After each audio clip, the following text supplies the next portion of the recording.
the tongue, the heart, certain things removed in a laser, a precision.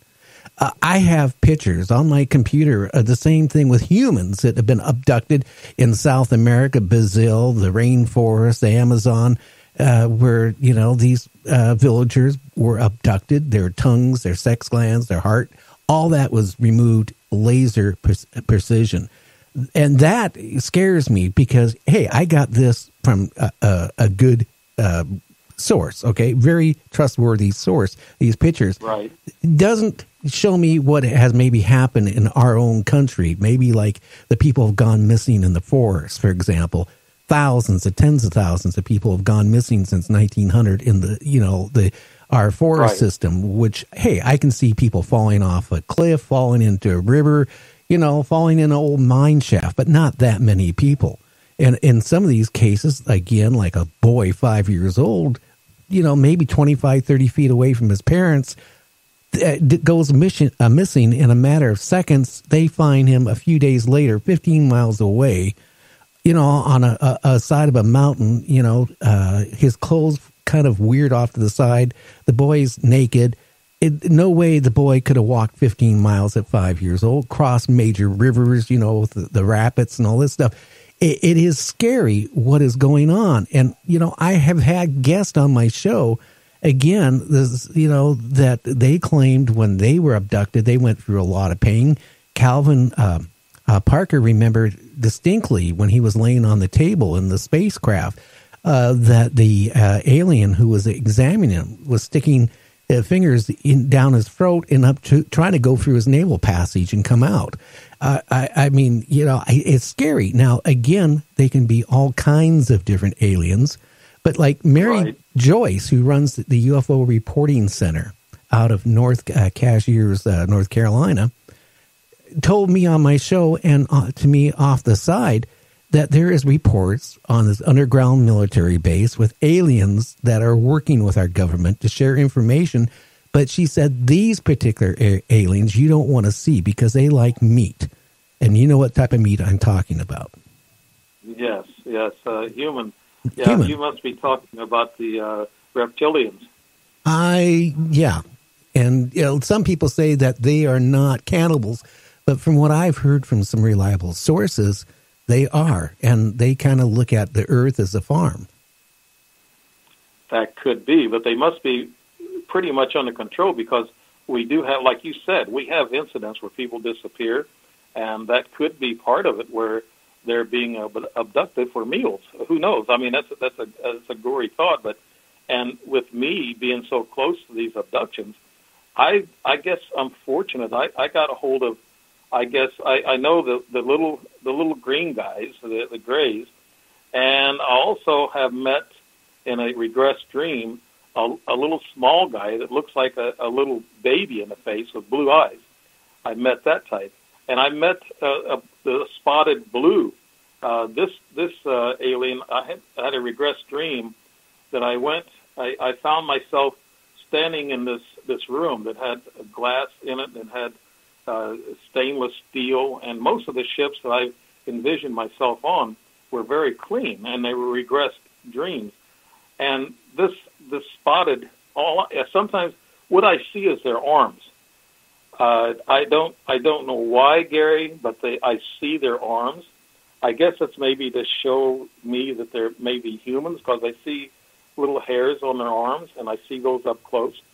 They don't show me their face. I did see a face of a couple of them, but it's like, I guess I have to take you to the first, I guess, I don't know if you've heard of people being actually almost electrocuted when they're abducted, but that's how I've been abducted 3 times at least, through actually a static electricity. I guess I might as well get into that because I need to explain myself on the differences of abductions and whatever I can't talk. But no, I woke up one morning and I have it down as February 4th, 2010, and I was kind of sick. I had a bronchitis thing, and I had my arm laying off the side of the bed and my finger, and I got such an electrical shock I thought it blew the end of my finger off. And I was not close to any metal or any electrical devices or nothing. It was just laying off in the middle of the bed, and I felt that really strong snap. And I turned the lights on and looked to see if my finger was still there, and it was still there. And I thought I almost had pneumonia. The next morning I went to the doctor, and the doctor said, "Your lungs are clear," and I just had a cough and a cold. And she says, "You're okay." And I says, "Well, maybe that's part of the, I don't know if it's a healing thing that they shot me with or whatever. I don't know.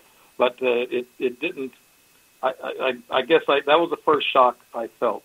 Now, the later one in 2011 is when I really first started having my abductions that I really sensed. I think this happens to most people. They get really tired. That tired feeling comes on you. I was sitting on my computer. I got so tired. I went in and laid down. This was 1:30 in the afternoon. The sun was shining really bright. I wasn't asleep. I was looking out the door. I actually had my head in my hand, and I was laying there, my elbow, just trying to rest a little bit. And I tried to turn over, and when I did, I heard this static electricity beside my bed. It was snapping and popping really loud. It scared me. When I turned around, it hit me in the shoulder, and I was frozen. I couldn't move. I couldn't move at all, and I tried to move again, and it hit me again. I had my eyes open. I was looking out the door, and that's all I could see. They wouldn't let me move anything else. Then I heard my sister's voice from the other room. She's been dead for 4 years, and this is what I'm saying, that they can recall things from your memory and bring it back. Well, her voice kept telling me, "You can do it, Dave. Come on, you can do it." I said, "Do what, Peggy?" And she goes, "You can do it." I said, "Come to the door where I can see you." She said, "I can't." And I said, "Please come to the door." She said, "I can't." And then I tried to move a little bit more, and they shocked me again, and I kept hearing the static electricity. So apparently she was crossing over in dimensional. This could be part dimensional. I had my hand in the air, and they allowed me to move my fingers, and when I did, they put a little baby's hand in my hand. I felt the fingers of the little baby, pulled down on them, and they were real. And then something sat beside me, and it was really solid, kind of heavy, and they sat beside me, and I felt it. And I sat there, and I thought I was going to go out of my mind. And I hollered out real loud, and then I come back to normal. I talked to Dr. David Jacobs at a I guess it was an Arkansas convention, and I told him a little bit about that. And he says, "Well, you're not telling me anything new." He says, 50% of the people have been abducted and they don't realize it. And that was kind of like, wow.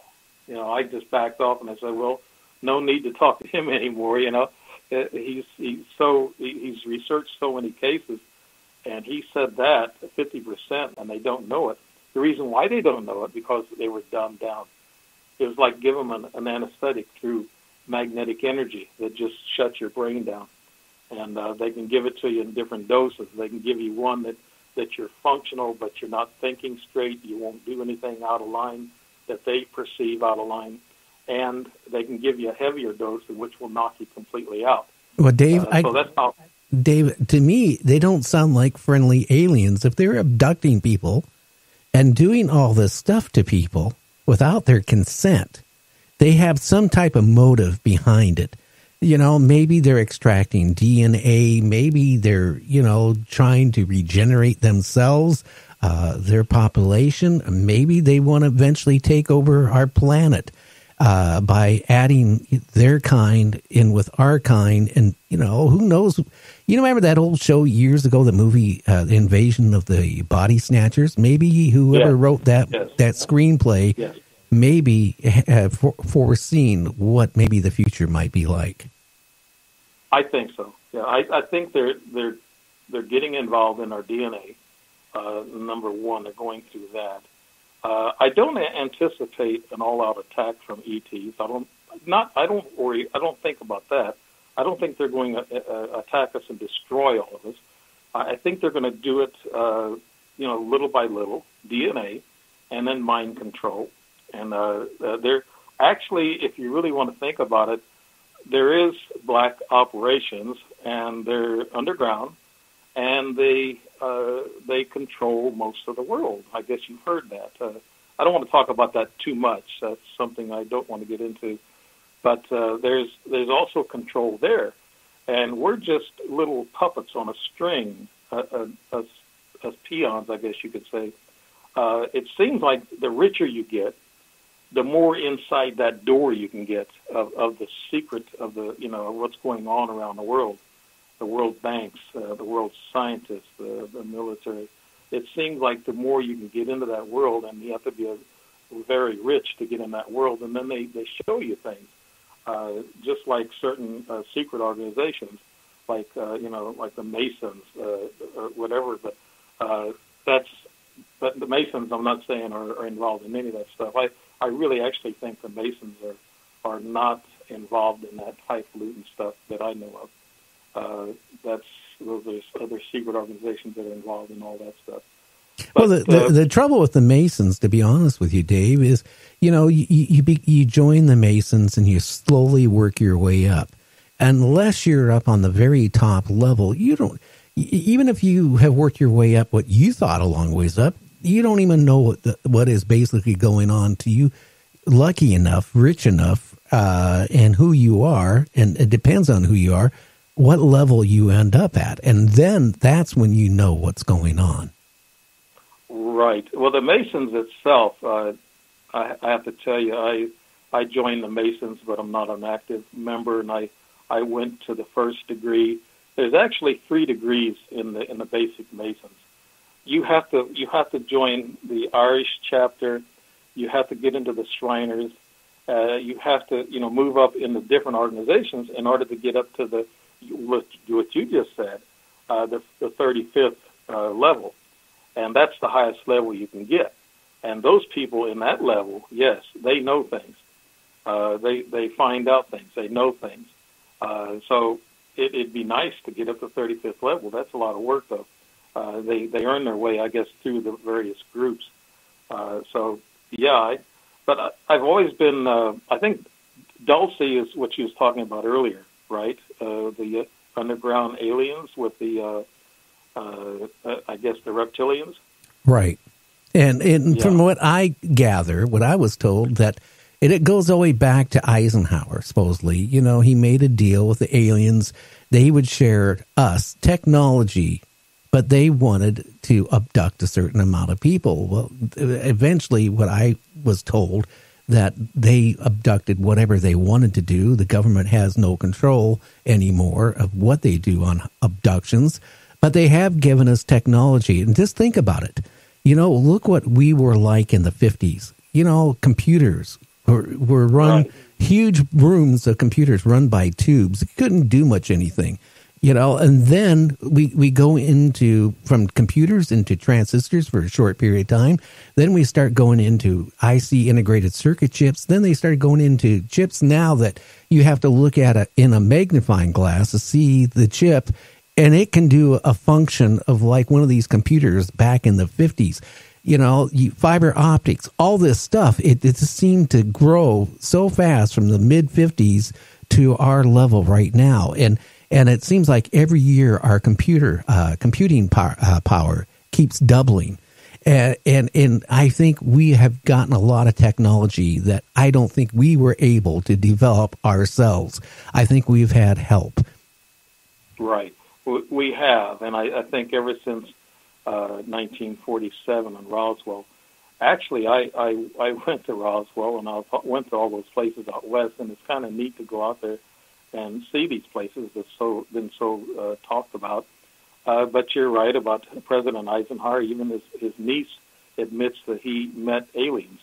So on an Air Force runway or whatever. But nobody really knows about all that. Project Blue Book on TV. That's fascinating to me, not because of the show itself, but because they're actually permitting it on TV. That the government's not shutting that script down. Yeah, but I watched the show, and I really can't get into it because, to be honest with you, yes, they're bringing out cases, but I think the cases have been watered down. I think sensitive information is not being furnished, so you're kind of